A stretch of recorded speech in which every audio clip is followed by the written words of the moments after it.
Hi everyone, welcome to Major HS Skills Balloy Academy. Myself Reshma, I am physics faculty here. So आज हम फिर लेकर आए हैं एक बहुत अच्छे क्वेश्चंस का सेट. 30 क्वेश्चन का सेट है, फिजिक्स के क्वेश्चन है. कोशिश यही करी गई है कि ऑलमोस्ट सारे टॉपिक से यहाँ पर क्वेश्चंस लिए जाए, क्योंकि जब आप लोग रिवीजन कर रहे होते हो तो आप यही चाहते हो ना एक बार में आपको कंप्लीट फिजिक्स का रिवीजन हो जाए. तो ये उसी तरह के क्वेश्चन का सेट है. तो चलिए सॉल्व करते हैं इस टेस्ट पेपर को. ये रहा first question. Look at this first question. ठीक है, ये फर्स्ट क्वेश्चन है. क्या बोलता है फर्स्ट क्वेश्चन, देखते हैं इसको, रीड करते हैं पहले. Okay, this is an assertion और रीजन बेस्ड क्वेश्चन. ठीक है, air bubble inside a water shine like a diamond. Okay, light undergoes TIR at the water air interference of the bubble. पहले मैं इसके दोनों की ना मीनिंग के बारे में बात करते हैं. देखिए, जब आप एयर बबल के बारे में बात करते हैं तो एयर बबल वाटर के अंदर जाता है तो उसके अंदर शाइन होती है. ठीक होती है, लाइक यू नो थोड़ा सा ग्लो तो करता है, लाइट जाती है तो चमकता भी है. एंड द सेकेंड, जब लाइट उसके अंदर जाती है in the face where the air bubble and the water bubbles दोनों आपस में मिल रहे हैं तो वहां पे TIR होती है. तो बहुत ईजी सा एग्जाम्पल है, ध्यान से वर्ड को समझना. अगर आपके पास कोई भी ऑप्टिक्स का एप्लीकेशन आता है और वो ब्राइटनेस के बारे में बात करता है, ओवर ब्राइटनेस के बारे में बात करता है, शाइन के बारे में बात करता है, तो उसका एक ही रीजन होगा, दिस इज TIR. मतलब TIR जहां पर भी हो रहा होगा वहां पर ओवर ब्राइटनेस कॉज करेगा. ठीक है, तो एग्जैक्टली करेक्ट है, दोनों करेक्ट हैं, इसलिए we will go with this A option. Right. वैसे जो TIR के एप्लीकेशंस बहुत सारे हैं, जैसे लूमिंग है, मिराज है, ऑप्टिकल फाइबर है, ऑफ कोर्स डायमंड हो ही गया. तो यहाँ पर अगर आपको कंफ्यूजन था कि क्या एयर बबल शाइन करता है तो यहाँ पर मेंशन भी करा हुआ it is like a diamond. That's mean talking about कि ब्राइटनेस जो है वो बहुत ज्यादा है. ठीक है, तो अब आते हैं नेक्स्ट क्वेश्चन पर. Look at the next question. Mechanics का क्वेश्चन है, इसमें भी एजर्शन और रीजन के बेस में है. एजर्शन में बोलता है एक क्रिकेट प्लेयर है, lower his hand while catching a fast moving ball. Of course cricket तो हम लोग सब जानते ही है ना. तो जब कैच करने होता है ना फील्डर को, तो वो जब कैच कर रहा होता है तो सपोज यहाँ पर बॉल आ रही तो अपने हाथ को पीछे करके कैच करता है. ओके, इसका रीजन क्या हुआ? इसका रीजन ये हुआ कि यहाँ से यहाँ तक उसने रिएक्शन टाइम बढ़ा दिया. रिएक्शन टाइम बढ़ाने से क्या हुआ? एफर्टेड फोर्स ऑन हैंड वो रिड्यूस हो गया. और ये हमें कैसे पता चला? ये हमें पता चला न्यूटन सेकंड लॉ से, जिसमें हमारा फॉर्मूला था P is equal to mv, और जब आपने इसका रेट करा तो this is equal to force and this is equal to acceleration, यानी P upon T is equal to F. इसका मतलब समझते हो आप, ये से इनवर्स प्रोपोर्शनल है. इनवर्स प्रोपोर्शनल का मतलब है अगर टाइम बढ़ेगा तो फोर्स कम होगा. तो मतलब बॉलर ऐसे भी, मतलब फील्डर बॉलर जो भी है वो ऐसे भी कैच कर सकता है, बट अगर वो ऐसे कैच करेगा तो उस पर हैंड पर ज्यादा फोर्स लगेगा. ठीक है, खैर हमारा एजर्शन वाला जो था वो स्टेटमेंट था, अभी मैंने आपको उसको ब्रीफ करा. लेट्स सी ये रीजन में क्या देता है. Bye lowering the hands the player increase the time of impact, thereby reducing the force exerted by a ball. Same हो गया. किससे रिलेट करा आपने? न्यूटन सेकंड लॉ से रिलेट करा. दैट्स मीन ये दोनों ही करेक्ट स्टेटमेंट है, मतलब ए ऑप्शन हमारा करेक्ट हो गया. ओके, नेक्स्ट क्वेश्चन पर आते हैं. जो नेक्स्ट क्वेश्चन है वो है थर्मोडायनामिक्स. एजर्शन रीड कर लेते हैं पहले. 2 layers of cloth of equal thickness provide warmer coverage than a single layer of double thickness. ये बहुत इंपॉर्टेंट कंसेप्ट है. ठीक है, मैं इसको यहां पर समझाने से पहले आप लोग को एक एग्जांपल देती हूँ. आप लोगों ने सुना होगा बर्फ के अंदर बर्फ का घर, जिसको हम कहते हैं इग्लू, जिसमें एस्किमोज रहते हैं. तो क्या करते हैं, मोटी मोटी बर्फ की आइस की वॉल बना देते हैं. अब सोचो ये मोटी मोटी जब वॉल बनी होगी तो इनके बीच में एयर ट्रैप हुई होगी. राइट. अब एयर ट्रैप हो जाती है इंसुलेटर. दैट्स मीन ये बाहर की एयर नहीं आने देती और अंदर की एयर को बाहर नहीं जाने देती. रिजल्टेंट अगर आप यहां पर हैं तो क्या होगा कि आपको सिर्फ वही जो आपका जो मीडियम है, द रूम वेयर, जहां पर भी आप हैं वहां पर कन्वेक्शन होता रहेगा और वहां का टेम्परेचर गर्म रहेगा. ठीक है, सोचो बर्फ के अंदर बर्फ का घर बना के गर्म हो रहा है. या एक और जो हमारी रिवर है ना, फ्रिज हो जाती है, सुना होगा आपने. डल लेक है और भी होगी, मुझे इतना पता था, मैं लेक के बारे में बात कर रही हूँ. यानी जो वाटर बॉडीज फ्रीज हो जाती हैं, तो ये वाटर बॉडी फ्रिज हो गई. What is the meaning of fridge? क्योंकि जब ये फ्रिज हुई होगी तो एनवायरमेंट में है तो ये एयर होगी ही होगी, एयर ट्रैप हो गई. रिजल्टेंट ना तो यहाँ से एयर आने देगी ना ही यहाँ से बाहर जाने देगी, और ड्यू टू कन्वेक्शन यहाँ पर टेम्परेचर बढ़ेगा और अंदर जो फ्रिज रिवर है उसके अंदर वाला जो पार्ट है वो फ्रिज नहीं होगा. अगर मैं इन सारे एग्जांपल्स में दे दूं तो ओवरऑल मेरा कंक्लूजन एक ही तो आ रहा है। क्या कंक्लूजन है कि जब भी एयर किसी मीडियम में ट्रैप होती है तो it is behaving like a insulator या बहुत ही बैड कंडक्टर हो जाती है, जिसकी वजह से क्या होगा, अगर वहां पर जो भी बॉडी इफेक्ट होगा वो इंक्रीज हो जाएगा, मतलब कहीं ना कहीं टेम्परेचर बढ़ जाएगा। The same thing happen in a blanket, मतलब अगर मैं एक मोटे ब्लैंकेट की बजाय मैं 2 ब्लैंकेट लूं तो उन दोनों ब्लैंकेट के बीच में एयर ट्रैप हुई and trap air is behaving like a insulator. चलिए आगे बात करते हैं। टू, ये हमारा एजर्शन था। लेट्स सी ये रीजन क्या बोलता है। Air trap between the two layers of a cloth is a poor conductor of it. ये सारे एग्जांपल से आप इसे रिलेट कर सकते हैं। That's mean both statements are correct और रीजन जो है वो एजर्शन को बहुत अच्छे से एक्सप्लेन भी कर रहा है। डन हो गया, राइट। देखिए मोस्टली क्या होता है ना, जब आपके पास कोई भी स्टेटमेंट आ जाए उसकी एक्सप्लेनेशन आपको रिकॉल करनी है, ठीक है।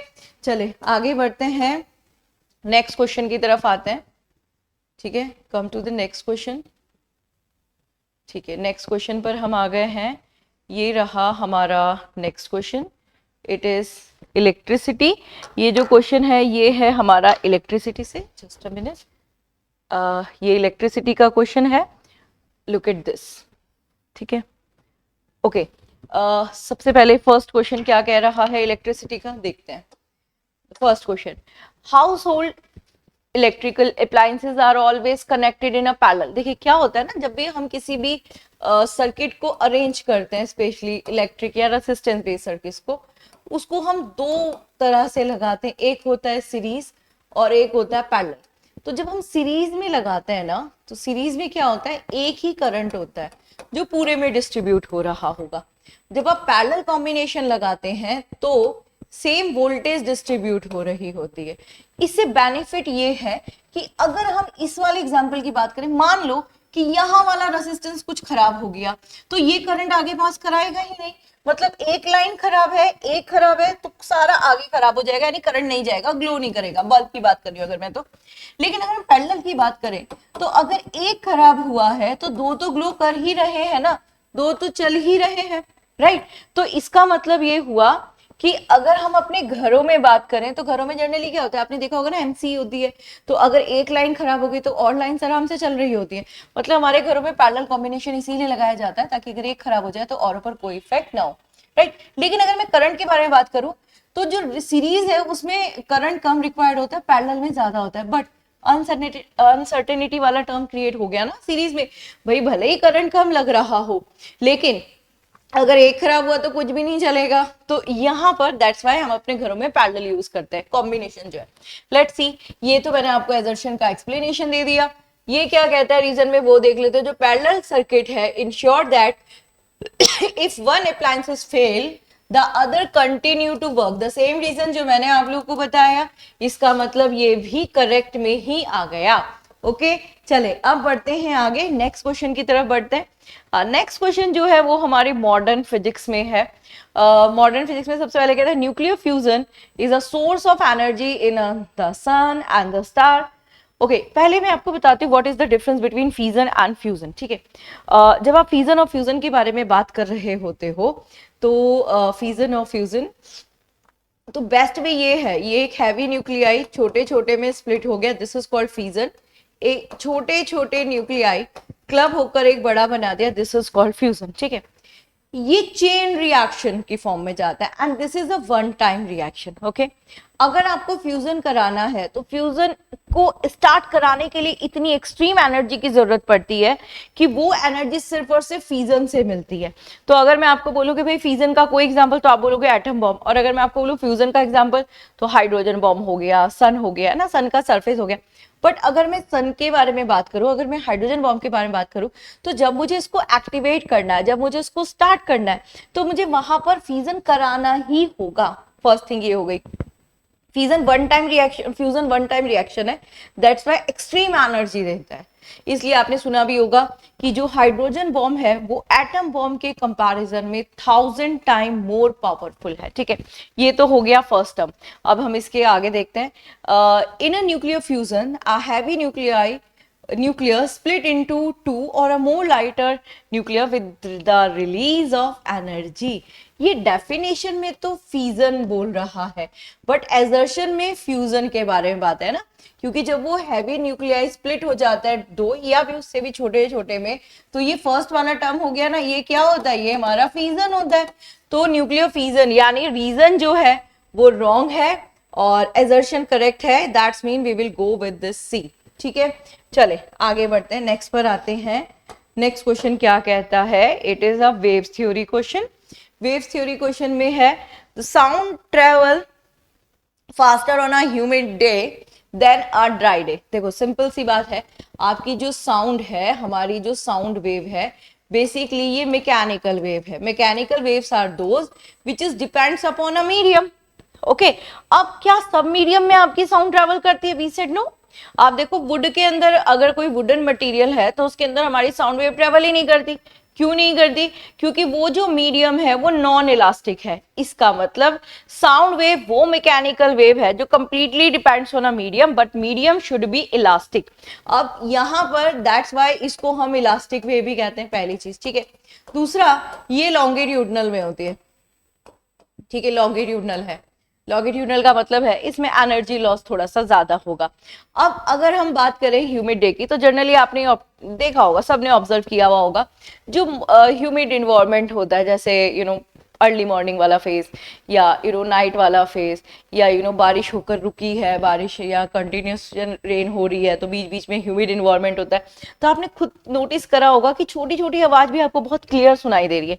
इसका मतलब ह्यूमिड मीडियम जो कि क्या है, एक तो डेंस है, साथ में क्या है, मतलब पास पास है पार्टिकल, और साथ में इलास्टिक भी है, मतलब आपकी साउंड को अच्छा ट्रेवल करा रहे हैं. तो वी सेट बिल्कुल ठीक है. एजर्शन को हमने अपने मन में, अभी हमने रीजन नहीं पढ़ा, लेकिन हमें जो इन्फॉर्मेशन उससे रिलेटेड पता थी वो हमने सारे के सारे रिकॉल कर ली, क्योंकि ये हम एक रिवीजन टेस्ट कर रहे हैं ना, रिकॉल कर रहे हैं, तो हमें खुद को पता चलना चाहिए कि इससे कौन सा लॉ या इसको हम कैसे रिलेट कर सकते हैं. अब देखते हैं रीजन क्या कहता है. रीजन कहता है जो density of a moist air है is less than the density of dry. ये तो उल्टा बोल दिया है ना, ड्राई एयर की डेंसिटी लेस होती है, डेंस की जो मॉइस्ट है उसकी तो ज्यादा है. वही तो पास पास है, तभी तो मीडियम में साउंड आपकी ज्यादा ट्रेवल कर रही है. तो इसका मतलब ये रॉन्ग हो गया और एजर्शन ठीक है, A is true and R is false. ठीक है, तो we will go with the C option. Done है, चलो आगे बढ़ते हैं. ग्रेविटेशन का टॉपिक है. The value of ji is maximum at the equator and minimum at the poles. ठीक है, बिफोर वी स्टार्ट हमें पता होना चाहिए जी का रिलेशन कैसे निकालते हैं. तो जी का जो रिलेशन होता है वो हम ये स्टैंडर्ड फॉर्मूला फॉलो करते हैं. This is G M E upon R square. Look at this formula. When you talking about this formula, this is the earth mass, this is the radius of earth and it is inverse proportional to radii. ठीक है, अब अर्थ की shape हम लोग सब जानते हैं.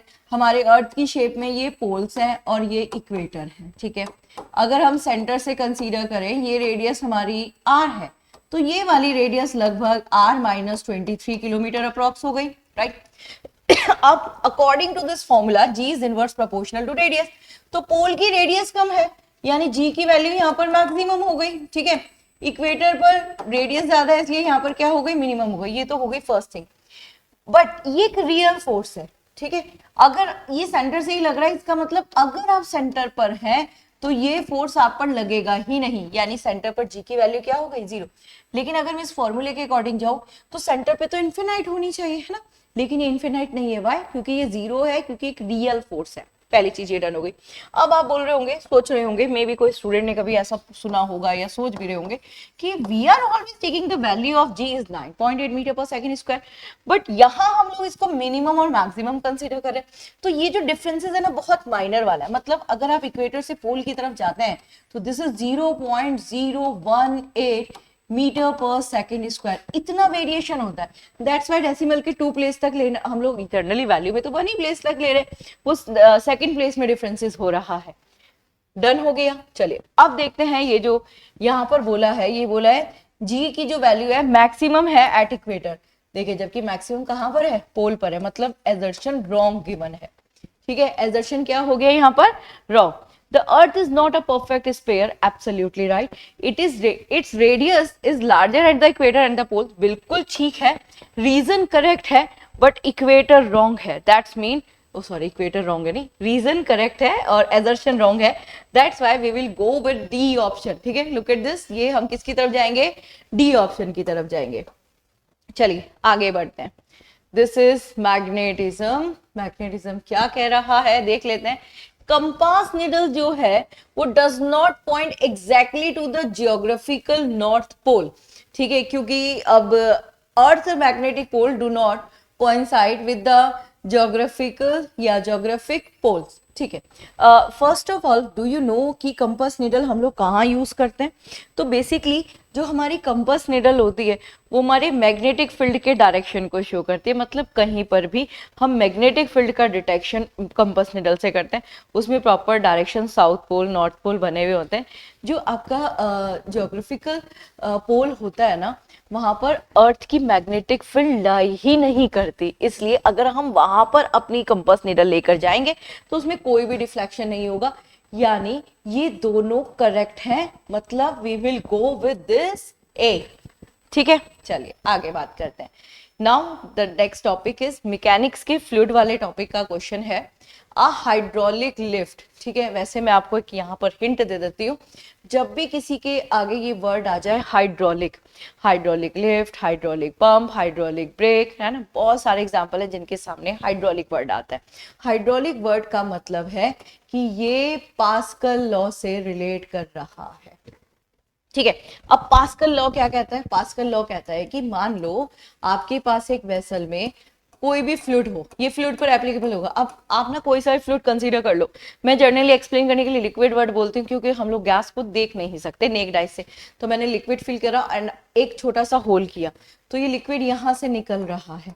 अब व्हाट आई वांट कि ये लिक्विड का जो प्रेशर है वो इंक्रीज हो जाए, तो मैं यहाँ से इसके ऊपर एक फोर्स एक्सर्ट करूंगी। ध्यान से समझना बात, ये force each and every particle तक जाएगा, यानी इक्वली डिस्ट्रीब्यूट होगा विदाउट डिमिनिश। रिजल्टेंट सारे पार्टिकल्स का प्रेशर इंक्रीज हो जाएगा। This is called a pascal law. और पिचकारी, इंजेक्शन, ये सब इसी के एग्जांपल्स हैं। चलो अब आगे देखते हैं। Hydraulic lift work on a principle of pascal law. ये मैंने आपको पास्कल लॉ का प्रिंसिपल बता दिया।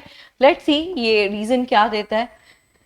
Pressure applied to an enclosed fluid, ये रहा इनक्लोज्ड फ्लूइड था आपका, is transmitted undiminished to every portion of fluid. Yes, that is the definition of या इसका जो हमारा फ्लूइड था पास्कल लॉ था, ये उसका स्टेटमेंट था। तो वी सेड बिल्कुल ठीक है, ये एजर्शन मतलब दोनों ही करेक्ट है, इसलिए we will go with this A. ठीक है, चलें आगे बढ़ते हैं। 9 क्वेश्चन तक हो चुका है, अब हम आ गए हमारे 10th क्वेश्चन में। 10th क्वेश्चन किससे बिलोंग कर रहा है, इट इज बिलोंगिंग लाइट वाला टॉपिक। ठीक है, लाइट यानी ऑप्टिक्स से रिलेट कर रहा है। तो जो डेंजरस सिग्नल्स होते हैं are always painted red. Okay, वैसे क्यों होते हैं रेड से, उसको बहुत अच्छा एक्सप्लेन किया था स्कैटरिंग में।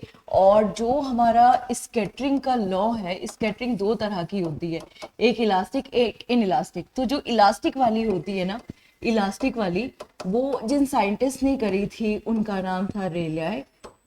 ठीक है, इन्होंने कहा कि जो स्कैटरिंग है it is inverse proportional to 1 lambda to the power 4, मतलब जिसकी वेवलेंथ ज्यादा उसकी स्कैटरिंग कम।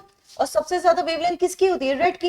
मतलब बेसिकली अगर मैं आपको बोलूं स्कैटरिंग का मतलब क्या है भाई, तो स्कैटरिंग का मतलब होता है लाइट का फैलना। भाई एक बहुत प्रैक्टिकल एग्जांपल से स्कैटरिंग को समझते हैं।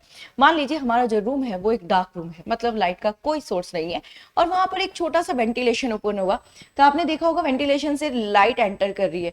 अब लाइट जब एंटर कर रही है तो बीच बीच में डस्ट पार्टिकल्स दिखाई दे रहे हैं। तो वो जो डस्ट पार्टिकल्स होते हैं पहले वो लाइट को अपने अंदर एब्जॉर्ब करते हैं, उसके बाद वो एमिट कर देते हैं, और वो एमिट किसी भी डायरेक्शन में करेंगे। This is called scattering. पहली चीज रन हो गई। मतलब ये पूरी तरह से किस पे डिपेंड कर रही थी, ये पूरी तरह से डिपेंड कर रही थी मीडियम पार्टिकल्स के ऊपर। अगर आपके मीडियम पार्टिकल जो है वो नहीं मिलते तो स्कैटरिंग होती ही ना, लाइट स्प्रेड ही ना करती। क्या कोई ऐसा भी एग्जाम्पल है, वी सेड बिल्कुल है। अगर हम एरोस्पेस में जाते हैं तो हमें जो क्लाउड है वो ब्लू कलर का दिखाई नहीं देता, वो हमेशा ब्लैक कलर का दिखाई देता है क्योंकि वहां पर मीडियम नहीं है। ठीक है, अभी हमने ये सारी चीजें पढ़ ली और हमने स्कैटरिंग वाले टर्म को भी देख लिया, और देखते हैं यहाँ पर ये क्या कहता है। The light, red light has the longest wavelength and scattered the least by a fog and a smoke, बिल्कुल ठीक है। अब यहाँ पर मीडियम जो दे दिया वो फॉग के टर्म पे दे दिया, एब्सोल्युटली राइट, मतलब ये करेक्ट एक्सप्लेनेशन है, ठीक है। यहाँ पर मैंने प्रॉपर आपको इन्फॉर्म भी कर दिया था, पहले हमने इन्फॉर्मेशन यहाँ पर लिख ली थी। तो 10 क्वेश्चन हो गए, अब हम आ गए हमारे 11th क्वेश्चन पर। 11th क्वेश्चन किससे है? मॉडर्न फिजिक्स से। बेसिकली आता क्या है मॉडर्न फिजिक्स में? अगर मैं मॉडर्न फिजिक्स की बात करूँ तो बेस्ट एग्जांपल हमारा फोटो इलेक्ट्रिक इफेक्ट है, कैथोड रेज, एक्स रेज, ये सब हमारा मॉडर्न फिजिक्स में आता है। तो यहाँ पर पढ़ते हैं असर्शन क्या कह रहा है। For the emission of photo electrons, ठीक, the frequency of a incident light must be greater than the threshold frequency। देखिए थ्रेशोल्ड फ्रीक्वेंसी किसे कहते हैं, पहले उसे देख लेते हैं। ये जो थ्रेशोल्ड फ्रीक्वेंसी होती है ये वो मिनिमम रिक्वायर्ड फ्रीक्वेंसी होती है जो किसी भी मेटल के ऊपर से इलेक्ट्रॉन्स को एमिट करने की टेंडेंसी रखती है, इसे हम थ्रेशोल्ड फ्रीक्वेंसी कहते हैं। तो अब अगर मुझे मेरे पास एक मेटल है और मुझे उसमें से इलेक्ट्रॉन्स निकालने हैं, तो मुझे उसमें जो भी लाइट देनी होगी वो या तो थ्रेशोल्ड फ्रीक्वेंसी की फ्रीक्वेंसी के इक्वल हो या उससे ग्रेटर हो, है ना। तो यस, ये स्टेटमेंट करेक्ट है। फिर the energy of a photon is directly proportional to the, बिल्कुल ठीक है। जो फोटोन एनर्जी निकल रहे हैं ना, फोटोन पार्टिकल्स निकल रहे हैं, उनकी जो एनर्जी है वो फ्रीक्वेंसी के डायरेक्टली प्रोपोर्शनल है। यहाँ पे थोड़ा सा ध्यान समझना, काइनेटिक एनर्जी इंटेंसिटी के डायरेक्टली प्रोपोर्शनल है, और जो नंबर ऑफ फोटोन्स है वो उनकी एनर्जी, मतलब सॉरी, उनमें एनर्जी की बात कर रही थी, एनर्जी जो है वो फ्रीक्वेंसी के डायरेक्टली प्रोपोर्शनल है, and the number of photons जो होता है वो इंटेंसिटी के ऊपर डिपेंड करते हैं, ठीक है। तो वी कैन से कि हमारा जो ये वाला क्वेश्चन है इसके दोनों स्टेटमेंट्स मतलब एजर्शन और रीजन करेक्ट है, इसलिए हम इसको जा रहे हैं ए स्टेटमेंट पर। अब हम आते हैं आगे, और आगे है हमारा इलेक्ट्रॉनिक्स टॉपिक का क्वेश्चन है। ओके, इलेक्ट्रॉनिक टॉपिक्स में the conductivity of a semiconductor increases with increase in a temperature. और देखो बेसिकली कंडक्टिविटी वर्ड तो समझ में आता है ना, यानी कंडक्शन से रिलेट कर रहे हैं। अच्छा, कंडक्शन कब ज्यादा होगा? कंडक्शन तब ज्यादा होगा जब जो अपोज फोर्स है वो कम होगा। अब जो अपोज फोर्स है वो कौन सा होता है? वो आपका होता है रेसिस्टेंस, है ना। तो रेसिस्टेंस कम था इसलिए कंडक्शन ज्यादा हुआ, ये तो हो गई फर्स्ट टर्म। तो यहाँ पर कहते हैं कि अगर हम सेमीकंडक्टर के बारे में बात कर रहे हैं, कंडक्टर की नहीं सेमीकंडक्टर के बारे में बात कर रहे हैं, तो क्या होता है जब आप सेमीकंडक्टर में टेम्परेचर बढ़ाते हैं तो रेसिस्टेंस कम होना स्टार्ट हो जाता है। अब रेसिस्टेंस ही तो ब्लॉकेज कर रहा था, रोक रहा था। अब अगर रेसिस्टेंस ही कम हो गया तो कंडक्टिविटी और ज्यादा इंक्रीज हो गई। तो इसका ये मतलब हुआ कि हमारा जो फर्स्ट वाला स्टेटमेंट है वो करेक्ट हो गया, मतलब करेक्ट नहीं, ऑफ कोर्स करेक्ट स्टेटमेंट है। अब लेट्स सी इसका रीजन क्या देता है बेसिकली। चलो यहाँ पे देखते हैं इसमें रीजन क्या दिया। With the increase in a temperature more electrons give enough energy to jump from the valence bond to conduct back। बिल्कुल ठीक है, इसी का रीजन होता है कि टेम्परेचर बढ़ाया और जो रेसिस्टेंस है वो कम हो गया, ठीक है, दैट्स व्हाई कंडक्शन बढ़ गया। तो absolutely right, we will go with this A option, क्योंकि दोनों ही करेक्ट एक्सप्लेनेशन है, ठीक है। ध्यान से देखिए, दोनों ही करेक्ट एक्सप्लेनेशन है। चले अब बढ़ते हैं आगे। अब हम नेक्स्ट पर आते हैं। नेक्स्ट जो है हमारा वो न्यूक्लियर फिजिक्स से रिलेट कर रहा है, ठीक है। ओके, फर्स्ट स्टेटमेंट कहता है heavy water is used as a moderator in a nuclear reactor. Basically heavy water hydrogen के second isotope which is deuterium से बना हुआ ड्यूटेरियम ऑक्साइड है। इसका मॉलिक्यूलर मास और वाटर के से मॉलिक्यूलर मास से थोड़ा ज्यादा होता है, इसलिए इसको हैवी वाटर कहते हैं। यस, ये मॉडरेटर का काम करता है, और मॉडरेटर का जो मेन फंक्शन होता है वो क्या होता है कि जो एक्सेस पार्टिकल्स हैं जिनके पास बहुत सारी एनर्जी है उनको ब्लॉक करने की टेंडेंसी। ब्लॉक करने का मतलब है कि ब्लॉक नहीं करता, उनकी फ्लो को कम कर देता है, राइट। तो लेट्स सी आगे देखते हैं। जो हैवी वाटर है वो absorb neutron to stop the chain reaction. That's wrong, ये स्टॉप नहीं करता, ये कंट्रोलर है, उनके फ्लो को कम करता है। मतलब रीजन रॉन्ग दिया, एजर्शन करेक्ट है, that's why we will go with the C, right. चले आगे बढ़ते हैं, 14th क्वेश्चन पर आते हैं। 14 ये रहा 14 जो है वो मैकेनिक्स का प्रॉपर्टीज ऑफ मैटर टॉपिक से है ना। प्रॉपर्टीज ऑफ मैटर आपने थोड़ा सा फिजिक्स में पढ़ा, थोड़ा सा केमिस्ट्री में पढ़ा है ना, दोनों में आ जाता है। क्या देखते हैं यहाँ पर क्या कहता है। A needle placed carefully on the surface of water can be made to float. Okay, आपने बहुत बार ऐसा वर्ड सुना होगा ना कि जो निडल है वो कभी भी वाटर पर फ्लोट नहीं करती, है ना। और जो शिप है इतनी बड़ी सी ना, वो वाटर के ऊपर फ्लोट करती है। तो फिर अगर हम अपनी जो निडल है, अगर हम उसको ऐसे ऐसे ऐसे बीट करें और उसकी एक शीट बना दें, तो वो फ्लोट करना स्टार्ट हो जाएगी। तो रीजन क्या होता है कि निडल जो है उसका सरफेस एरिया बहुत कम है। सरफेस एरिया कम है तो उस पर जो बॉयंस फोर्स है, ये वाला जो फोर्स है जो लिक्विड पार्टिकल्स लगा रहे हैं, वो कम लगेगा, इसलिए वो फ्लोट नहीं करेगी, है ना, इसलिए वो डूब जाएगी। बट अगर उस पर ये बॉयंस फोर्स ज्यादा लग गया तो वो क्या हो जाएगी, वो फ्लोट करने लिए क्या है कोई तरीका, बिल्कुल है। आप क्या करें, आप वाटर के ऊपर ऑयल डाल दें। जब आप वाटर के ऊपर ऑयल डालते हैं तो आपने जर्नली देखा होगा कि जो निडल है, अगर आप बिल्कुल स्लोली से निडल रखें तो फ्लोट कर लेती है, या सोप का लेदर डालें तो उस पर भी जो निडल है वो फ्लोट करेगी, या पेपर के साथ में आप निडल को डालेंगे तो निडल फ्लोट करेगी। तो I am sorry, let's see, आगे देखते हैं। एजर्शन वाले को रीड कर लिया, now come to the reason. The buoyancy force acting on a needle is greater than the weight. देखो, अगर ऐसा होता कि ये ज्यादा होता तो निडल फ्लोट कर रही होती, क्योंकि अगर आपको किसी भी बॉडी को फ्लोट करना है तो उसका खुद का वेट जो वाटर पार्टिकल से लगने वाला फोर्स है उससे कम होना चाहिए। मतलब इस वाले केस में तो जो निडल है वो डूब जानी चाहिए, लेकिन ये यहाँ पर बोल रहा है कि निडल फ्लोट कर रही है। इस एजर्शन के लिए ये रीजन रॉन्ग है, तो मतलब we will go with this C कि एजर्शन तो ठीक है बट रीजन रॉन्ग है, ठीक है। बट अगर कभी मतलब इनफैक्ट अगर हम बात करें ना, फैक्ट के बारे में बात करें, तो निडल फ्लोट नहीं करती। हाँ, फ्लोट कराने के लिए आपको हेल्प लेनी पड़ेगी सरफेस टेंशन की, पानी के ऊपर ऑयल डालना, पानी के ऊपर सोप लेदर डालना, ये सारा का सारा जो एग्जांपल है ये सरफेस टेंशन से बिलोंगिंग है। चले, अब हम आते हैं नेक्स्ट पर। ये मैकेनिक्स एंड ग्रेविटी टॉपिक का है, मतलब मैकेनिक्स के अंदर ग्रेविटेशन टॉपिक है, वहां पर है। The weight of an object at the centre of earth is 0।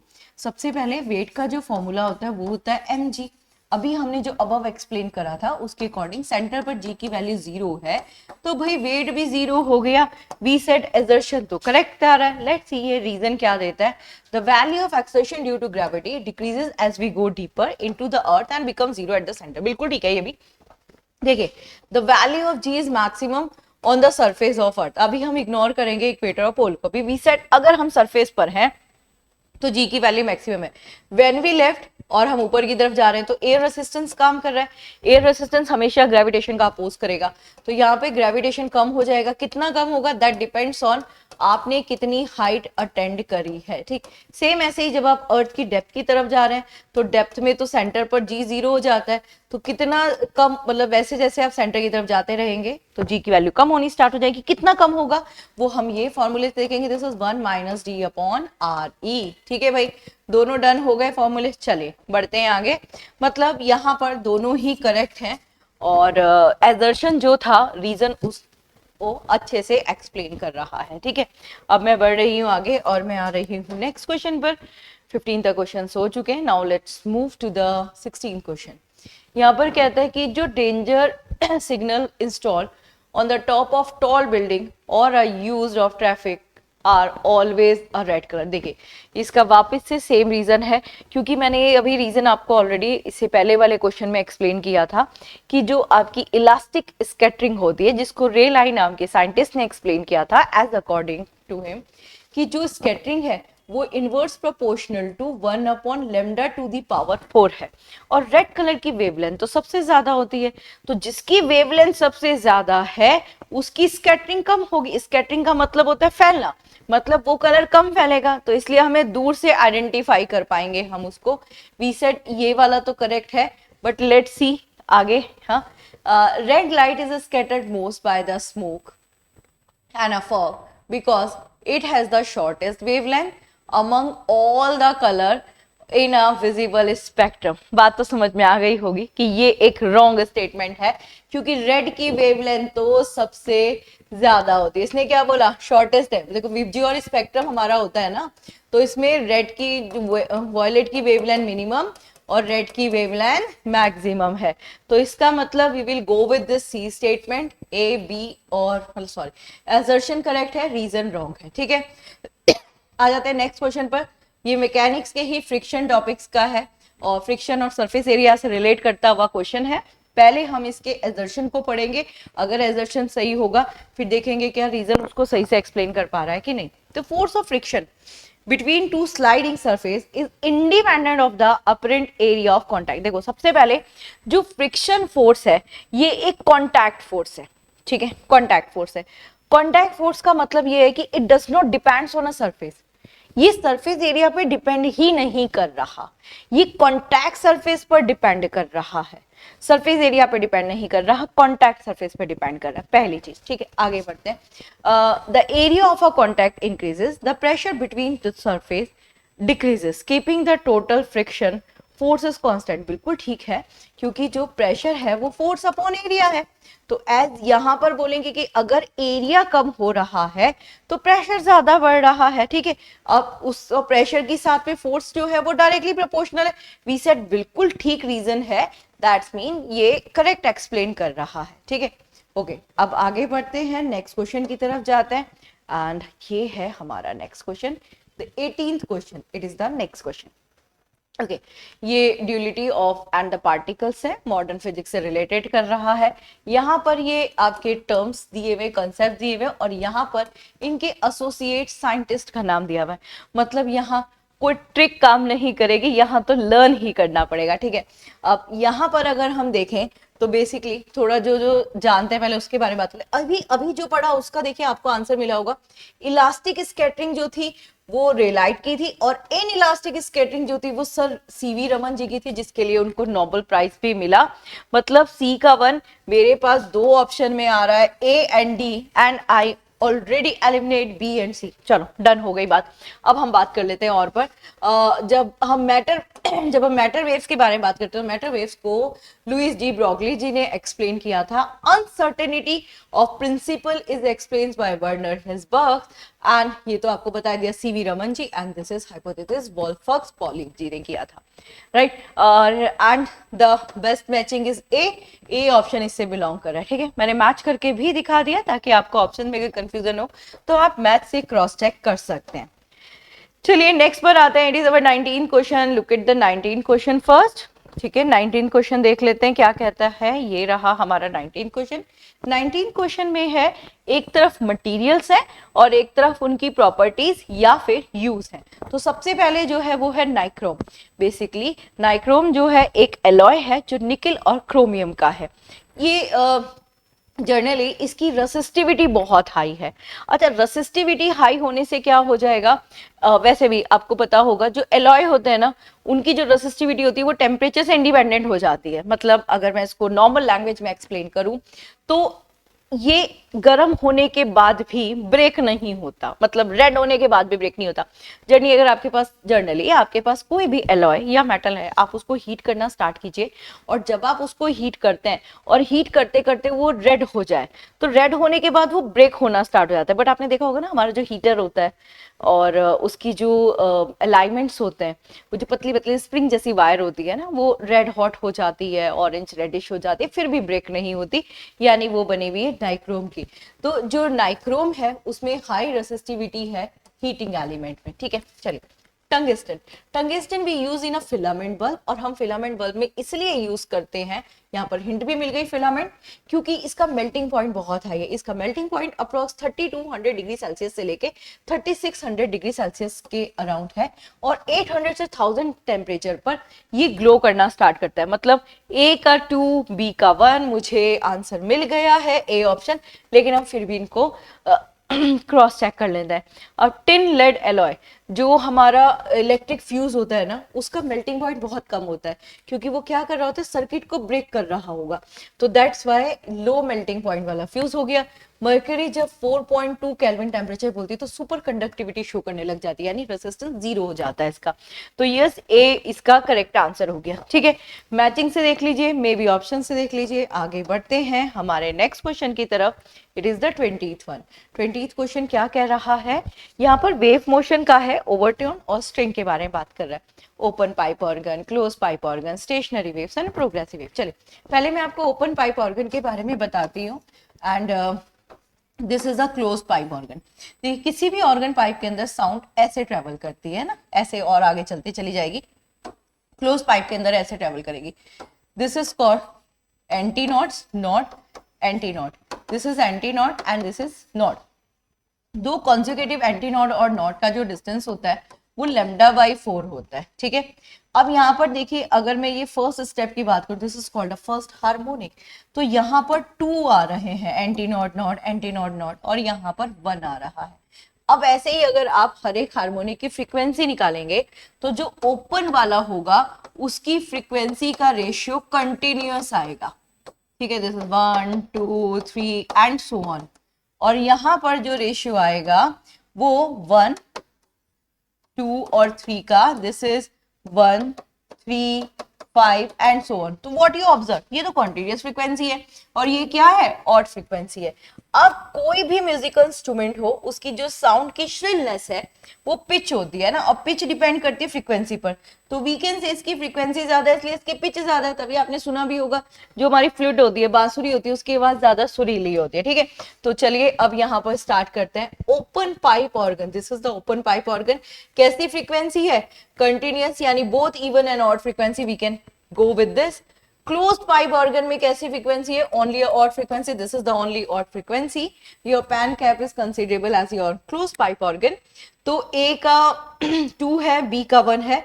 अभी ये हमें 2 ऑप्शन में मिल रहा है, अभी 2 को हम एलिमिनेट करेंगे, मतलब अभी आगे बात करते हैं स्टेशनरी वेव्स। वैसे तो नाम से ही पता चल रहा है ना, स्टेशनरी वेव्स। स्टेशनरी का मतलब है जो खुद ही रुकी हुई है ना, दैट इज स्टेशनरी। मतलब स्टेशनरी वेव्स हम उसे बोलेंगे ना जो कंडक्शन ही आगे नहीं कर रही, मतलब एनर्जी को डिस्ट्रीब्यूट ही आगे नहीं कर रही है। तो we can say no transfer of energy. Progressive waves, progressive waves वो वेव्स होती हैं जो नो एनर्जी लॉस, मतलब ईच पॉइंट पर देखो एम्पलीट्यूड सेम जा रहा है। तो अगर एम्पलीट्यूड सेम है तो एनर्जी का कोई लॉस ही नहीं है। मतलब ऐसा बोला जाता है जहां पे भी स्टेशनरी वेव्स होगी, जितने भी हमारे स्ट्रिंग डिवाइसेस होते हैं ना, तो वहां पर स्टेशनरी वेव्स के साथ में प्रोग्रेसिव का कॉम्बिनेशन किया जाता है, तभी हमें वो ढंग से सुनाई देती है। तो प्रोग्रेसिव का this 4, that is transfer of energy. तो हमारा जो करेक्ट ऑप्शन आ रहा है C3D4, दिस इज मतलब ए वाला करेक्ट आंसर हो गया, ठीक है। ओके, लेट्स मूव, आगे बढ़ लेते हैं, नेक्स्ट पर आते हैं। 20th क्वेश्चन हो चुके हैं, अब 21th क्वेश्चन। 21th क्वेश्चन में एटॉमिक व्यू पर क्वेश्चन है, यानी मैग्नेटिज्म से रिलेट करता हुआ। कुछ मटेरियल सब्सटेंसेस हैं और ये उनका मैग्नेटिक बिहेवियर है। Before we start the magnetic behaviour, हमें पता तो होना चाहिए मैग्नेटिक मटेरियल कितने तरह के होते हैं। तो मैग्नेटिक मटेरियल को हम 3 कैटेगरी में डिवाइड करेंगे। एक हमारा हो गया डायामैग्नेटिक, एक हो गया पैरामैग्नेटिक, और एक हो गया फेरोमैग्नेटिक। This is ferromagnetic. जो फेरोमैग्नेटिक होता है ना, बहुत स्ट्रॉन्ग मैग्नेटाइज्ड होता है, मतलब वीक मैग्नेटिक फील्ड में भी रख दो, बहुत स्ट्रॉन्ग मैग्नेटाइज्ड होगा। पैरा जो है और डाया जो है वो वीक होगा बेसिकली, है ना। और जो कुछ मटेरियल ऐसे होते हैं जो पैरा को अट्रैक्ट करते हैं, और जो डाई का तो नाम से मिल रहा है ना, दैट इज द अपोजिट। मतलब पैरा का मतलब ये है कि आप जिस मैग्नेटिक फील्ड में रख रहे हैं उसी मैग्नेटिक फील्ड के डायरेक्शन में ही वो मैग्नेटाइज्ड होगा। इसका मतलब ये जब भी किसी के साथ होगा तो अट्रैक्शन शो करेगा। और डाया के बारे में बात करते हैं, डाया नाम से पता चला ना, उल्टा, अपोजिट। इसका मतलब ये रिपल्शन शो करेगा, ठीक। अब यहाँ पर कुछ एग्जाम्पल्स दिए गए हैं और आपको उन एग्जाम्पल्स को देखकर आइडेंटिफाई करना है। चलिए, सबसे पहले we talking about the water. वैसे ना यहाँ पर ओनली वाटर दिया है। वाटर एक ओनली ऐसा मटेरियल है जो टेम्परेचर के अकॉर्डिंग सबसे ज्यादा वेरिएशन शो करता है। फॉर एग्जाम्पल, अगर मैं आपको बोलूं, अगर हमारे पास जो वाटर है वो 4 डिग्री सेल्सियस वाला है, तो आप बोलेंगे 4 डिग्री सेल्सियस का मतलब है मैक्सिमम डेंसिटी, है ना। तो उस टाइम पर जो उसका ट्रैक्शन रेट होगा वो कांस्टेंट होगा, ठीक है। अगर उसके अंदर मिनरल्स ऐड होकर वो एसिडिक हो जाए, बेस हो जाए, तो बहुत स्ट्रांगली मैग्नेटिक नेचर को शो करेगा। बट वो स्ट्रॉन्ग मैग्नेटिक नेचर पूरी तरह से डिपेंड कर रहा होता है कि वो एसिडिक हो रहा है या बेसिक हो रहा है, पहली चीज, राइट। और अगर आप इसमें बात करते हैं तो वाटर विदाउट द मिनरल होता है ना, हमारा मिनरल के बिना वाटर, जिसको हम डिस्टिल वाटर कहते हैं। तो अगर डिस्टिल वाटर हुआ तो वो तो मैग्नेटाइज होगा ही नहीं, तो there are the variation. But अभी यहाँ हमारे क्वेश्चन में क्या है, हमारे क्वेश्चन में सिर्फ वाटर है, तो we considerable as it is a normal water, that mean may be the acidic, may be the basic, उस वाले टर्म के बारे में बात करें। तो जब भी ऐसा वाटर होगा तो ये डायमैग्नेटिक होगा, यानी कि ये फीबली रिपेल्ड होगा, ठीक है। ओके, नाउ नेक्स्ट पर बात करते हैं। This is the aluminium. इसके बारे में तो इन दिनों वैसे भी आप लोग देख ही रहे होंगे, सुन भी रहे होंगे कि जो आपकी इंडक्शन प्लेट होती है ना, उस इंडक्शन प्लेट पर एल्यूमिनियम वर्क नहीं करता। क्यों नहीं करता? क्योंकि ये मैग्नेटिक नेचर को अट्रैक्टिव प्रॉपर्टी शो करता है ना, इसलिए। तो जो एल्यूमिनियम है वो अट्रैक्टिव, दैट्स मीन पैरामैग्नेटिक में हो गया, ठीक है। आयरन, आयरन बहुत स्ट्रॉन्ग अट्रैक्ट होता है, दिस इज स्ट्रॉन्गली अट्रैक्ट, नहीं आयरन स्ट्रॉन्गली अट्रैक्ट, यहाँ पर दो चीजें हैं, गैडोलियम, गैडोलिनियम और आयरन। तो यहाँ हमें देखना पड़ेगा हमारे ऑप्शंस के अकॉर्डिंग, ठीक है। अभी हम पहले ये देख लेते हैं कि ए का 2 और बी का 3, ए का 2 और बी का 3 हमें ए ऑप्शन में मिल गया, इसलिए व्हाट आई एम सेइंग, जो आयरन है वो फेरोमैग्नेटिक में भी जाएगा, स्ट्रांगली अट्रैक्ट में भी जाएगा, एंड जो गैडोलिनियम है ये भी सेम में जाएगा। तो इसलिए यहाँ पर हम लोग उन दोनों को देख लेंगे, इसलिए ये यहाँ मैच्ड ऑप्शन मिल गया, ठीक है। चलिए, जो फेरोमैग्नेटिक होते हैं वही बहुत स्ट्रॉन्ग अट्रैक्ट होते हैं ना, इसलिए ओके आगे बढ़ो, नेक्स्ट पर आ जाओ। दिस इज ओके ग्रेविटेशन का है, यानी ये वही सारी प्रॉपर्टीज हैं जो अभी हम लोग सारी पढ़ चुके हैं, तो फटाफट से इसको मैच कर सकते हैं, क्योंकि इसकी एक्सप्लेनेशन तो अभी ऊपर वाले क्वेश्चन में हमने कर ही दी थी ना। अगर हम एच हाइट पर जाते हैं तो हमारी वैल्यू ऑफ जी डिक्रीज होती है, ठीक है। अब यहाँ पर वापस से कंफ्यूजन, डिक्रीज में ये 3 पर भी जा सकता है, डिक्रीज में ये 4 पर भी जा सकता है, तो A3 या A4 किस ऑप्शन में है, A3, A3, A4, यानी डी में नहीं है, डी को एलिमिनेट कर देते हैं। चलो एक ऑप्शन तो गया, आगे बढ़ते हैं। जब हम डेप्थ डी में जाते हैं तो बिलो, अभी बताया था ना, when you are on a earth surface the value of ji is maximum, but when you left और गोज अपवर्ड और डेप्थ में, दोनों केस में the value of ji is decreases. अब इसका मतलब ये है कि जो हमारा डी वाला है उसमें भी 3 भी आ सकता है, 4 भी आ सकता है। चलिए सॉरी, बी वाले में ना, तो बी ऑप्शन में देख लेते हैं, बी ऑप्शन में 4 है मतलब ये भी हो सकता है, बी ऑप्शन में 3 है मतलब ये भी हो सकता है, बी ऑप्शन में 3 है मतलब ये भी हो सकता है, मतलब अभी नो एलिमिनेशन स्कोप, कोई एलिमिनेशन का स्कोप नहीं है। आगे देखते हैं, at the centre of earth, earth के सेंटर पर the value of ji is 0, है ना। ए सी का 2, सी का 2, अरे वाह, सी का 2 इन दोनों में था, इस वाले ऑप्शन में भी है, मतलब यहाँ पर चेंज, वैसे हमें ना बी को खुद ही एलिमिनेट कर देना चाहिए, दोनों सेम ऑप्शन जा रहे हैं, है ना। अब हमारे पास बची ये दोनों चॉइसेस, इन दोनों में से हमारा कोई करेक्ट आंसर आने वाला है ना। चलो लेट्स सी, देख लेते हैं क्या जाता है। अब मूविंग फ्रॉम इक्वेटर टू पोल, जब आप इक्वेटर से पोल की तरफ जाते हैं तो ये इंक्रीज होगा, तो डी का 1, तो दिस इज डी का 1, डी का। अब यहाँ पर भाई ये दोनों ऑप्शन ऑलमोस्ट सिमिलर टर्म में चले गए, है ना। अब मुझे इसमें से एक को चूज करना है, तो जब हम चूज करेंगे तो we are always showing this कि एच हाइट पर अगर जी डिक्रीज हो रहा है तो विल गो विद दिस 3, अगर पहले ही डिक्रीज आ गया तो हम नेक्स्ट डिक्रीजेस पर नहीं जाएंगे, तो ए का 3 वाले पर हम जाएंगे, ए वाले को प्रायोरिटीज में देंगे, ठीक है भाई, समझ में आ गई बात। मतलब करेक्ट सी भी है क्योंकि दोनों ही डिक्रीजेस, नाउ हमारी चॉइस हम कौन सा डिक्रीजेस चूज करेंगे, तो यहाँ पर हम सिस्टमैटिक चलेंगे, फर्स्ट जो डिक्रीजेस आया है वो फर्स्ट ऑप्शन के लिए फर्स्ट प्रायोरिटीज पे जाएगा, ठीक है। ओके आगे बढ़ते हैं, अच्छा था ऑप्शंस। नेक्स्ट पर आते हैं 23rd क्वेश्चन पर। 23rd क्वेश्चन न्यूक्लियर फिजिक्स का है, जो स्पीड ऑफ डीके के बारे में बात कर रहा है। देखो होता क्या है ना, अगर कोई भी रेडियो एक्टिव एलिमेंट होता है तो अल्फा बीटा गामा का जो एमिशन है वो न्यूक्लियस से होता है, न्यूक्लियस पर ही एटम का मास डिफाइन करता है, ठीक है। तो अगर अल्फा बीटा गामा निकल रहा है तो मास धीरे धीरे कम हो रहा है, इसलिए इसको डीके वर्ड यूज किया जाता है, ठीक है, इसको क्या बोलते हैं, डीके वर्ड। अब आते हैं यहाँ पर, सबसे पहले अल्फा डीके, तो बहुत इजी से तरीके से बताते हैं। आप अल्फा को रिप्रेजेंट कर लीजिए हीलियम से, हीलियम से, तो जब भी किसी एलिमेंट, मान लो ये मेरे पास एलिमेंट है ए और बी, इसमें से एक अल्फा पार्टिकल का एमिशन हुआ, आपने कहा भाई हीलियम का एमिशन हो गया, तो यहाँ जो भी एलिमेंट आएगा उसका एटॉमिक मास रिड्यूस बाय 4 और atomic number is reduce by 2। अब आप देख लीजिए, एटॉमिक मास नहीं दिया है but atomic number is decrease by 2 मिल गया, इसलिए ए का 2, ए का 2 मेरे पास दो ऑप्शन में है, ए और सी में, मैं बी और डी को एलिमिनेट कर दूंगी, पहली चीज। सेकंड पर आता है अब बीटा माइनस डीके, तो बेसिकली जो बीटा डीके होता है ना, बीटा यहाँ लिखते हैं, it is represented by electron 0 -1। अब दिस इज ऑलरेडी -1, यानी मास में कोई डिफरेंसेस नहीं आएगा, but number is increase by 1, तो number increase by 1 it is in a A. तो अगर मुझे सिर्फ आंसर की बात करनी होती तो यस, मेरे पास दोनों अभी तक सही, दोनों में ही सेम चीज आ रही है, मतलब आगे पता चलेगा, है ना। ओके जो गामा एमिशन है, बेसिकली गामा जो होता है वो न्यूट्रल कंसीडर किया जाता है, मतलब मास और नंबर में नो चेंज, तो this is no change in a number. C का 3, सी का 3 मिल चुका है, इसलिए हम सी ऑप्शन को एलिमिनेट करेंगे, will go with A option. And positron emission number decrease by 1, do you know why, क्योंकि जो पॉजिट्रॉन है वो पॉजिटिव हो जाता है ना, वो क्या हो जाएगा, पॉजिटिव हो जाए, मतलब जो इलेक्ट्रॉन होता है ना, हाँ, तो वही पॉजिट्रॉन जो है वो उसका ट्विंस है, मतलब उसके चार्ज पॉजिटिव हो जाता है बस। चलिए अब आगे बढ़ लेते हैं, नेक्स्ट क्वेश्चन पर आते हैं। ये मैकेनिक्स का फ्लो का है, यहाँ पर एक साइड में सिचुएशन, एक साइड में साइंटिस्ट का नेम है। तो deep water run still, generally हम लोग को ऐसा लगता है ना कि रुका हुआ पानी है ये, मतलब जैसे अगर आप कभी रिवर को देखो ना, कोई भी रिवर, जैसे गंगा जी की बात करूं मैं, यमुना रिवर के बारे में बात करूं, तो आप देखना इनका जो मिड में जो पार्ट होता है वो हमें ऐसा लगता है जैसे रुका हुआ है, बट रिवर का तो पानी रुक ही नहीं सकता, यानी ये वो फ्लो है जिसको हम नेक्ड आई से आइडेंटिफाई नहीं कर पा रहे। तो अगर मैं नेक्ड आई से आइडेंटिफाई नहीं कर पा रही हूँ तो इसका ये मतलब हुआ कि ये जो फ्लो है ये स्टडी फ्लो रहा होगा, है ना, स्टडी था इसलिए फ्लो नहीं कर, तो इसको हम बोलेंगे कि ये इक्वेशन ऑफ कंटिन्यूटी से कहीं ना कहीं एक्सप्लेन किया जा सकता है।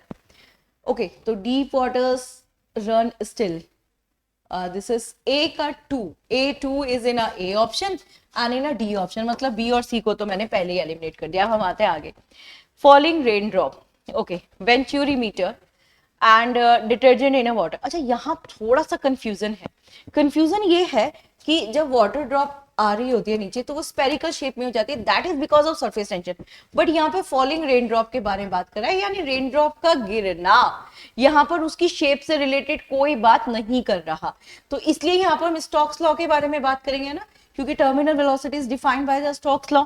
ठीक है, वेंचुरीमीटर बेसिकली डिवाइस होता है जिसे हम गैसेस प्रेशर को इंक्रीज कर सकते हैं, डिक्रीज कर सकते हैं, बेसिकली बर्नौलीज प्रिंसिपल पर है, और हमारे जो पंप्स हैं, वाटर पंप्स वगैरह, वो उस पर बेस्ड है।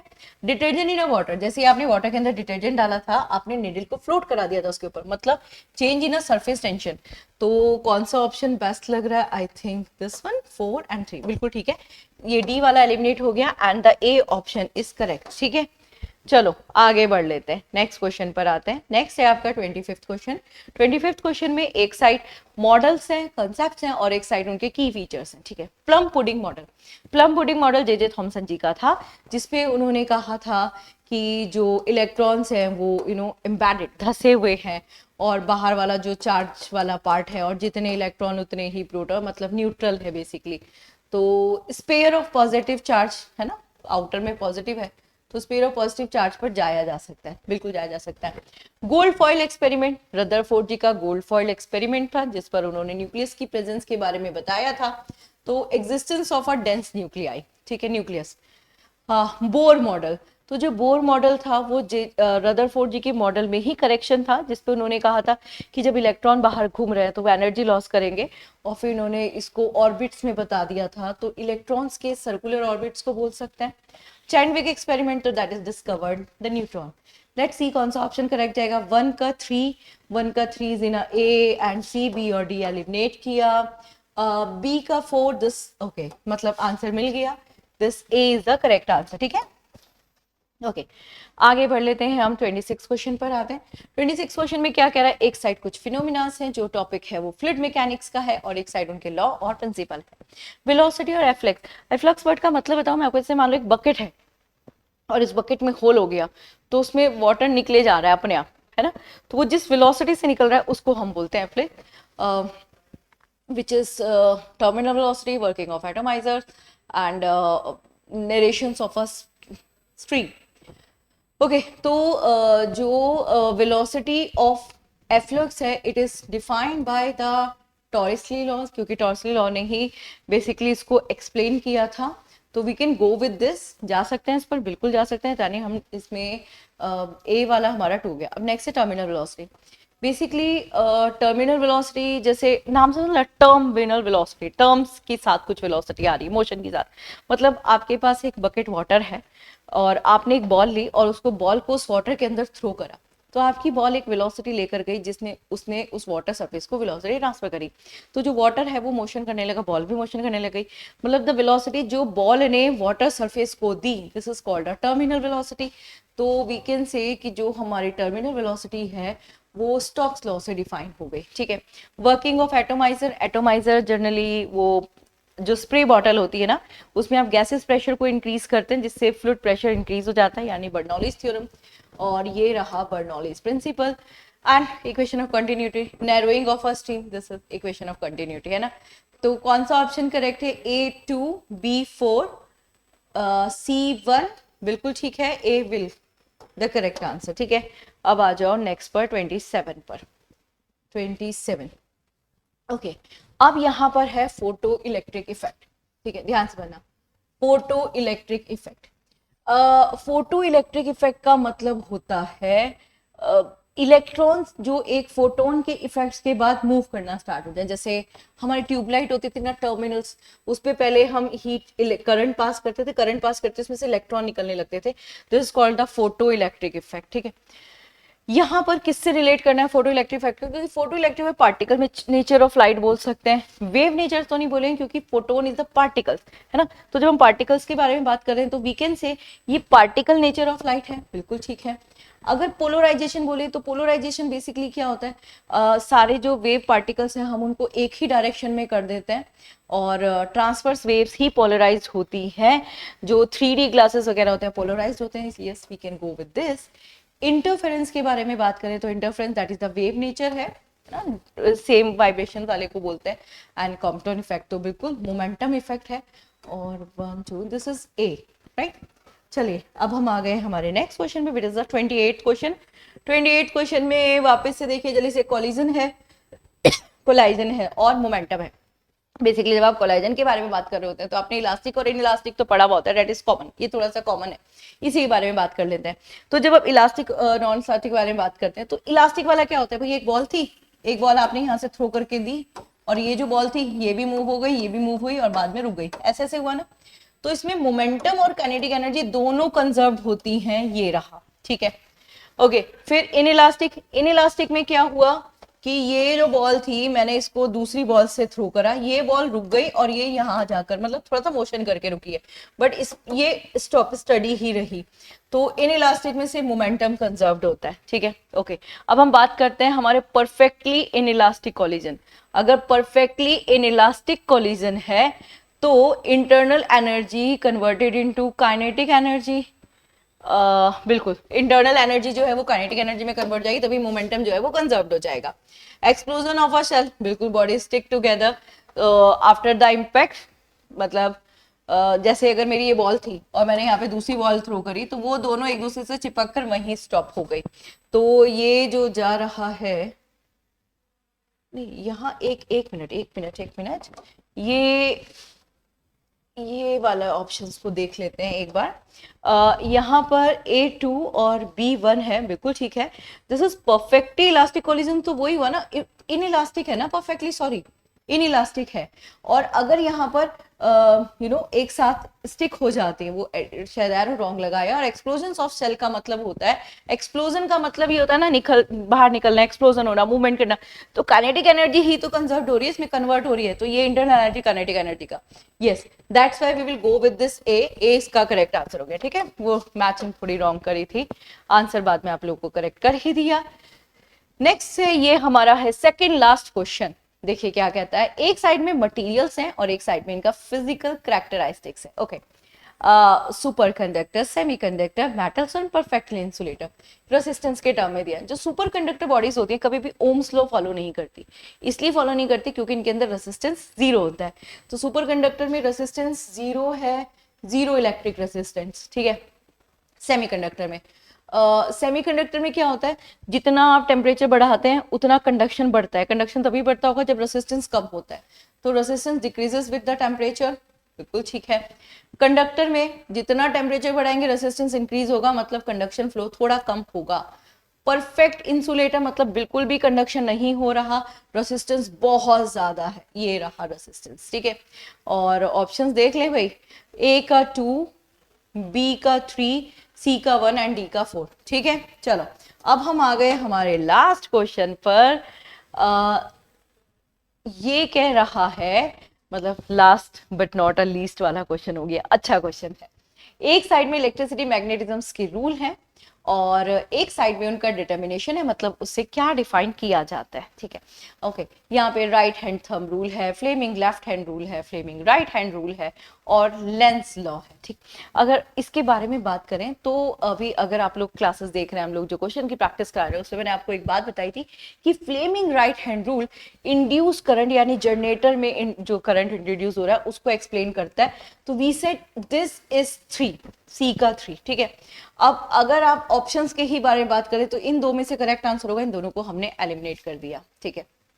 फिर फ्लेमिंग का लेफ्ट हैंड रूल क्या डिफाइन कर रहा होगा भाई, ठीक है। राइट हैंड रूल तो हमने इंड्यूस करंट बोल दिया, लेफ्ट हैंड रूल क्या होता है, this is the left hand rule. Left hand rule में करंट, मैग्नेटिक फील्ड और फोर्स के डायरेक्शन तीनों एक दूसरे के परपेंडिकुलर हैं, ये रिप्रेजेंट करता है। तो यहाँ पर फ्लेमिंग का right hand rule we can say force on a carrying conductor, बिल्कुल ठीक है। अब बचा right hand thumb rule and the Lenz law, ठीक। जो राइट हैंड रूल है वो क्या बोलता है कि ये डायरेक्शन है वायर्स का and this is the direction of force या मैग्नेटिक फील्ड। तो वी सेट ये magnetic field around the wire को रिप्रेजेंट कर रहा है और लेंस लॉ जो है वो पोलैरिटी मतलब ईएमएफ इलेक्ट्रोमोटिव फोर्स को इंट्रोड्यूस कर रहा है, ठीक है। तो इसका जो आंसर हो गया वो डी का 4 हो गया। क्या हमारे पास से रिलेटेड कोई ऑप्शंस है जो ये करेक्ट एक्सप्लेनेशन कर रहा है? तो हमने देखा दिस इज ए का 2 एंड ए का 2 है, बी का 1 है, सी का 3 है, डी का 4 है। Yes, we got the answer, this is A. तो ये थे वो 30 क्वेश्चन जिसमें ओवरऑल अगर आप देखें तो कोई भी फिजिक्स की यूनिट या टॉपिक ऐसा नहीं है जिसका यहाँ पर क्वेश्चन ना हो, वो टर्म यहाँ पर ना हो। जब हम ओवरऑल रिवीजन के बारे में बात करते हैं तो ऐसे क्वेश्चन बेस्ट होते हैं, आपके प्रैक्टिस के लिए बहुत हेल्पफुल होते हैं, है ना। हेल्पफुल हुए होंगे, ये आप लोगों को भी पता चला होगा, क्योंकि जब आप एक क्वेश्चन को सॉल्व करते हैं स्पेशली मैचिंग वाले टर्म में, तो सारे कॉन्सेप्ट्स आप रिकॉल कर लेते हैं।